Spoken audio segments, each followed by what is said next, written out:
anyone was here for the first York Story Slam back in January, you may remember I told a story about getting a new job, how my new employer insisted that my full first name was not Brad, which it is, and was instead Bradley, which it's not, and how I was annoyed by that. I asked them to change it, and how they were annoyed that I asked them to change it.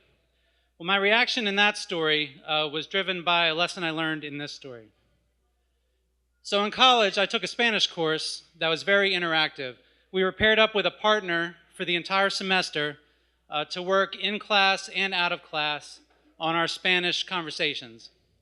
And my partner's name was David, and his partner's name was Brian, apparently. I don't know why he started calling me Brian. But the first time he called me Brian, I thought, did he just call me Brian? I'm not sure. So I didn't say anything.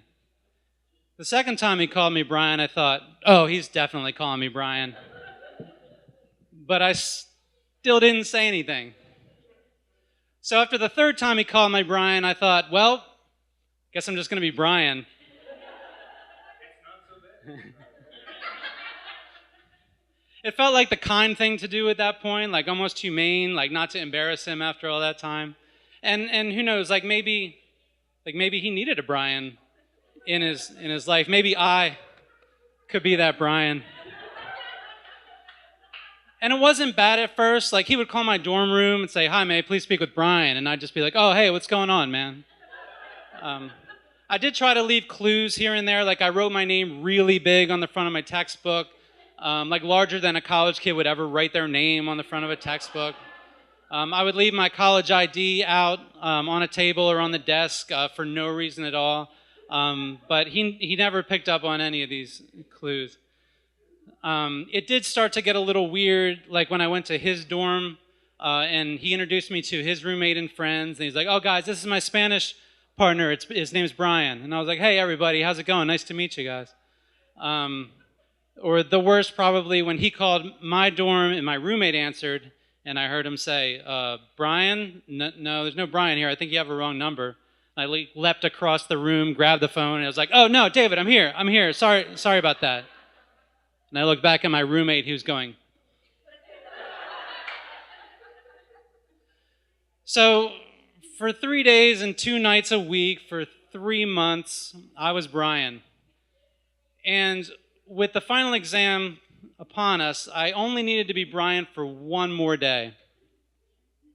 And the final exam was a private session with the two of us and our professor where she would engage us in Spanish dialogue. And David and Brian were ready for this exam. But early on, the professor addressed me as Brad. And David, showing me how it's done, came to my defense and said, "Excuse me, his name is Brian."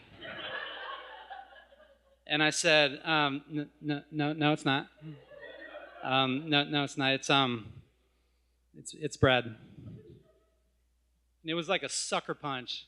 He was like, "Wait, what? What? What?" And I said, "I'm sorry, man." And our professor said, "En español, por favor." I said, "Lo siento, David." He said, "Por qué?" I said, "Yo no sé." Our professor got us back on track with the exam, but David was rattled. It was like his voice was saying Spanish words, but his eyes were saying, "Seriously, what the F, dude?" I could tell he didn't trust me anymore. I don't even think he trusted his Spanish anymore. Like in his mind, he's thinking, "Well, I thought mantequilla was butter, but maybe it's not. Maybe it's bananas. Maybe this whole thing is bananas." So after the exam ended, I kind of ran out of the room, but he caught up to me in the hallway. And he says, "Why didn't you tell me?" And I said, "I don't know. I guess I thought that Brian was like the Spanish name equivalent of Brad." And his jaw dropped open, and I walked out the door, and he never saw or heard from either of us again. Thank you.